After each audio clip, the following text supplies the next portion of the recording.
അവനൊരു ജീവിതം, അവന് നാണക്കേട്ടുണ്ടാക്കിയ ഒരു ജീവിതം വേണ്ടല്ലോ എന്ന് വിചാരിച്ച് മാത്രമാണ് ഞാൻ ഇത്രയും നാളെ ഞാൻ മുന്നോട്ട് ജീവിച്ചത്. ഇനിയും ഞാൻ അങ്ങനെ ജീവിച്ചിട്ടുണ്ടെങ്കിൽ എൻ്റെ മനസാക്ഷിക്ക് നിരക്കാത്ത കാര്യമായി പോകും. അത് മനസ്സിലാക്കണം. എൻ്റെ മനസാക്ഷിക്ക് നിരക്കാത്ത കാര്യമായി പോകും. പിന്നീട് എനിക്കെന്തെങ്കിലും വൈറൽ ഇൻഫെക്ഷൻസ് വരാത്തത് എൻ്റെ ഭാഗ്യം. അത്രേ ഞാൻ പറയുന്നുള്ളൂ. Hello, miracle beauty blog. Kunjatta ഇച്ചായനും അതിൽ ഇവർ ഡിവോഴ്സ് ആയതാണ്. കുറച്ച് നാളായിട്ട് ഇച്ചായൻ എന്ന് പറയുന്ന വ്യക്തി മനുഷ്യന്മാരെ തെറ്റിദ്ധരിപ്പിക്കുന്ന രീതിയിൽ തംബ്ലൈൻ കൊടുത്തിട്ട് അവരുടെ ചാനലിൽ റീച്ച് ഉണ്ടാക്കി, സബ്സ്ക്രൈബേഴ്സ് ഉണ്ടാക്കി, അങ്ങനെ കുറേ കാര്യങ്ങൾ ചെയ്തിട്ടുണ്ടായിരുന്നു. അപ്പോഴേ ഞാൻ പറഞ്ഞൊരു കാര്യമാണ്, ഇത് രീതിയിൽ പെരുമാറിപ്പോയി കഴിഞ്ഞു കഴിഞ്ഞാൽ കുഞ്ഞാറ്റ എന്ന് പറയുന്ന ഓപ്പോസിറ്റ് നിൽക്കുന്ന വ്യക്തിയുടെ ക്ഷമ എന്ന് പറയുന്നൊരു സാധനമുണ്ട്. അത് കയ്യിൽ നിന്ന് പോയി കഴിഞ്ഞാൽ എക്സ്പ്ലനേഷനായിട്ട് കുഞ്ഞാറ്റ വരും. അത് ഉറപ്പാണ്. നമ്മൾ ഒരു വ്യക്തിയെ ഡിവോഴ്സ് ചെയ്ത് ആ കക്ഷിക്ക് ഒരു രീതിയിലും ബുദ്ധിമുട്ടാക്കാത്ത രീതിയിൽ പിരിഞ്ഞു കഴിഞ്ഞിട്ട് നമുക്ക് ഓപ്പോസിറ്റ് നിൽക്കുന്ന ആൾക്കാർ തിരിച്ച് നമ്മളെ ഉപദ്രവിക്കാൻ നോക്കിക്കഴിഞ്ഞു കഴിഞ്ഞാൽ, അല്ലെങ്കിൽ നമുക്ക് നെഗറ്റീവ് വരുന്ന രീതിയിൽ സംസാരിച്ചു കഴിഞ്ഞു കഴിഞ്ഞാൽ ഒബ്വിയസ്ലി നമ്മുടെ ക്ഷമ പോവും, നമ്മൾ റിയാക്ട് ചെയ്യും. ഇപ്പോൾ കുഞ്ഞാറ്റ ഒരു വീഡിയോ ആയിട്ട് വന്നിട്ടുണ്ട്. ഇവരുടെ മകനുണ്ട് മിക്കു. ഇന്നലെ ഈ ഇച്ചാൻ എന്ന് പറയുന്ന വ്യക്തി മകനെ എങ്ങാണ്ട് കാണാൻ പോയിട്ട് സ്കൂളിൽ നിന്ന് എങ്ങാണ്ട് മകനെ കാണാൻ സമ്മതിച്ചില്ല. അതിൻ്റെ ഒരു വോയിസ് ഞാനൊന്ന് കേൾപ്പിച്ചു തരാം. ഭയങ്കര എന്താ പറയാ, കാരണം ഒരു മാസമായി ഞാൻ കൊച്ചിനെ കണ്ടിട്ട്. അവനെ കണ്ടിട്ട് ഇന്നത്തേക്ക് ഒരു മാസം 4 ദിവസമായി എന്ന് തോന്നുന്നു കണ്ടിട്ട്. അതെ, 4 ദിവസമായി. കാരണം കഴിഞ്ഞ മാസം 4-ാം തീയതി കണ്ടതാണ്. ചിലപ്പോൾ വ്യത്യാസം ഉണ്ടാവുമായിരിക്കും ദിവസങ്ങളിൽ. എന്തായാലും ഞാൻ പോയി കാണട്ടെ കേട്ടോ. കാണാൻ പറ്റുമെന്ന് പ്രതീക്ഷിക്കണം, കാണാൻ പറ്റുമെന്ന് നോക്കട്ടെ. അപ്പോൾ ഇതേ അങ്കൻവാടിയിലുണ്ട് കേട്ടോ. വിടുന്നില്ല, എന്തോ കാണാൻ പറ്റിയില്ല.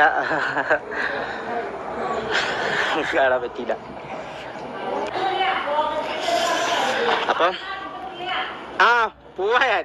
ശരി, അപ്പൊ ഇനിയിപ്പം കാണാം. അപ്പൊ ഞാൻ മിക്കുനെ കാണാൻ നടന്നില്ല. ഡിവോഴ്സ് എന്നൊരു ഓപ്ഷൻ തന്നെ ആയിരിക്കും ബെറ്റർ. ഇന്ന് കുഞ്ഞാറ്റ ഇട്ട വീഡിയോയുടെ താഴെ ഒരു കമൻറ്റ് പിൻ ചെയ്ത് വച്ചിട്ടുണ്ട്. അത് പറയുന്നത് ഇങ്ങനെയാണ്: കുഞ്ഞിനെ ഇവിടെ ആരും കാണിക്കാതെ തടഞ്ഞു വച്ചിട്ടില്ല. പുള്ളിക്ക് കാണാം, സംസാരിക്കാം എന്ന് അഡ്വക്കേറ്റ് മുഖേന സംസാരിച്ച് പറഞ്ഞിട്ടുള്ളതാണ്. കൊച്ചിൻ്റെ കാര്യങ്ങൾ വച്ച് വീഡിയോയും റീച്ചിനും വേണ്ടി ഓരോന്ന് പറഞ്ഞത് കൊണ്ട് മാത്രമാണ് എനിക്കിപ്പോൾ ഈ വീഡിയോ ചെയ്യേണ്ടി വന്നത്. ഇതിനു മുൻപ് കുറേ മിസ്ലീഡിങ് തംബ്ലൈൻസ് വെച്ചിട്ട് കുറേ റീച്ച് ഉണ്ടാക്കി. അത് പോരാഞ്ഞിട്ടാണ് ഇപ്പോൾ കൊച്ചിനെ വെച്ചും കൂടെ റീച്ച് ഉണ്ടാക്കാൻ ശ്രമിക്കുന്നത്. അതിൻ്റെ താഴെ കുറേ കമൻസ് വന്നിട്ടുണ്ട്. കുഞ്ഞാറ്റയ്ക്കെതിരായിട്ട് കൊച്ചിനെ കാണിക്കാതിരിക്കാനൊരു അവകാശമില്ല, അച്ഛൻ്റെ സ്നേഹം നിഷേധിക്കുന്നു, തേങ്ങ മാങ്ങ ചക്ക എന്നൊക്കെ പറഞ്ഞിട്ട്. ഇനി കുഞ്ഞാറ്റയ്ക്ക് പറയാനുള്ളത് കേൾക്കാം. 2.5 വർഷം മുമ്പ്, അതായത് 2023 മാർച്ച് മാസം 3-ാം മാസം ഞാൻ ഒരു കേസ് ഞാൻ ഫയൽ ചെയ്തിട്ടുണ്ടായിരുന്നു. അത് അത്യാവശ്യം നല്ലൊരു കേസായിരുന്നു.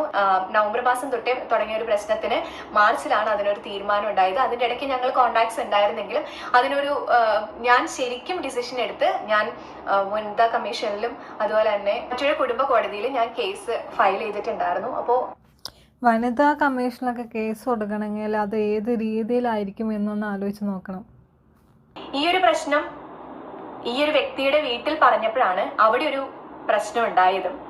അപ്പോൾ ആർക്കാണെന്നുണ്ടെങ്കിലും ഒരു ഭാര്യ എന്ന നിലയിൽ കാണാൻ പാടില്ലാത്ത കുറേ കാര്യങ്ങളും കേൾക്കാൻ പാടില്ലാത്ത കുറേ കാര്യങ്ങളും ഞാൻ കേൾക്കാനും കാണാനും ഇടയുണ്ടായി.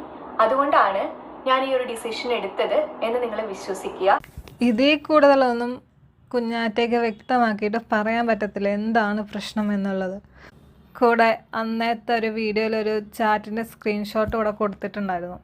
ഇതിൽ കൂടുതൽ എന്താ കൊച്ച് വ്യക്തമാക്കാനാണ് എന്താണ് ഇവർക്കിടെ തമ്മിലുള്ള പ്രശ്നം എന്നുള്ളത്. മെയിനായിട്ട് ഞാൻ ഈ ഒരു വീഡിയോ ചെയ്യാൻ ഇടയുണ്ടായ കാരണം മിക്കുവിനെ ബേസ് ചെയ്തിട്ട് വരുന്ന കാര്യമായതുകൊണ്ട് മാത്രമാണ്.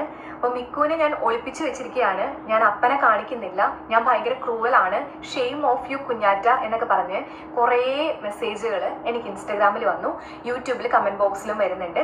അപ്പോൾ അതിൻ്റെ സത്യാവസ്ഥ നിങ്ങളൊന്ന് മനസ്സിലാക്കണം. ഇത് ലീഗലി പോകുന്ന കാര്യമായതുകൊണ്ട് ലീഗൽ പ്രൊസീജിയേഴ്സ് വഴി കൊച്ചിൻ്റെ അപ്പന് കൊച്ചിനെ കാണാനുള്ള എല്ലാവിധ അവകാശങ്ങളും ഉണ്ട്.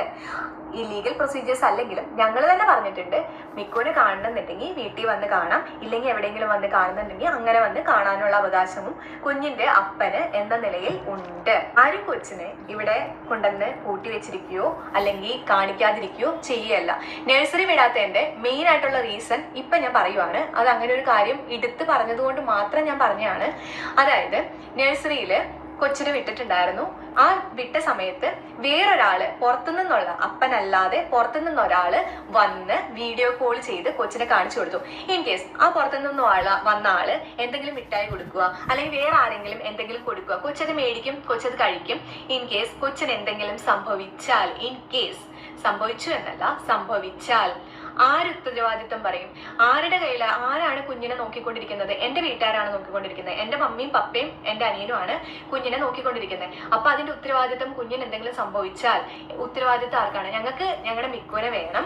അതായത് എനിക്ക് എന്റെ മിക്കുവിനെ വേണം. മിക്കുവിന് വേണ്ടിയിട്ടാണ് ഇത്രയും നാൾ ഞാൻ ജീവിച്ചത്. അവനൊരു ജീവിതം, അവന് നാണക്കേട്ടുണ്ടാക്കിയ ഒരു ജീവിതം വേണ്ടല്ലോ എന്ന് വിചാരിച്ച് മാത്രമാണ് ഞാൻ ഇത്രയും നാൾ ഞാൻ മുന്നോട്ട് ജീവിച്ചത്. ഇനിയും ഞാൻ അങ്ങനെ ജീവിച്ചിട്ടുണ്ടെങ്കിൽ എന്റെ മനസാക്ഷിക്ക് നിരക്കാത്ത കാര്യമായി പോകും. അത് മനസ്സിലാക്കണം. എൻ്റെ മനസാക്ഷിക്ക് നിരക്കാത്ത കാര്യമായി പോകും. പിന്നീട് എനിക്ക് എന്തെങ്കിലും വൈറൽ ഇൻഫെക്ഷൻസ് വരാത്തത് എൻ്റെ ഭാഗ്യം.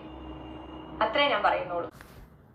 ഇതിൽ കൂടുതൽ വ്യക്തമായിട്ട് ഒന്നും പറയാനുണ്ടാവില്ല കൊച്ചിന്. ഇത്രയൊക്കെ ചെയ്ത് വെച്ചിട്ട് മാന്യന്റെ മുഖംമൂടി അടഞ്ഞ് നടക്കുന്ന അങ്ങേരുണ്ടല്ലോ, നെഗറ്റീവ്. ബാക്കി എല്ലാ രീതിയിലും അങ്ങനെ റീച്ച് ഉണ്ടാക്കി. ഇനി കൊച്ചിനും കൂടെ വെച്ചിട്ട് റീച്ച് ഉണ്ടാക്കാത്ത കുറവേ ഉള്ളു അങ്ങേർക്ക്. എടാ സ്വന്തം മോനാണോ, കുറച്ച് ഉളുപ്പ് വേണം മനുഷ്യന്മാരായാല്, കേട്ടോ? എങ്ങനെ പറ്റുന്നത് എനിക്ക് ഇങ്ങനൊക്കെ? പോവാനുള്ള എല്ലാവിധ കാര്യങ്ങളും വക്കീല്, അതായത് പുള്ളി വേറെ, അതായത് വക്കീല് പറഞ്ഞു കൊടുത്തിട്ടുള്ള കാര്യങ്ങളാണ്. അപ്പൊ ആ വഴിക്ക് നീങ്ങിയ കുഞ്ഞിനെ കാണാവുന്ന കാര്യമുള്ളൂ. ആരും ഇവിടെ ഒളിപ്പിച്ചു വെച്ചിട്ടില്ല.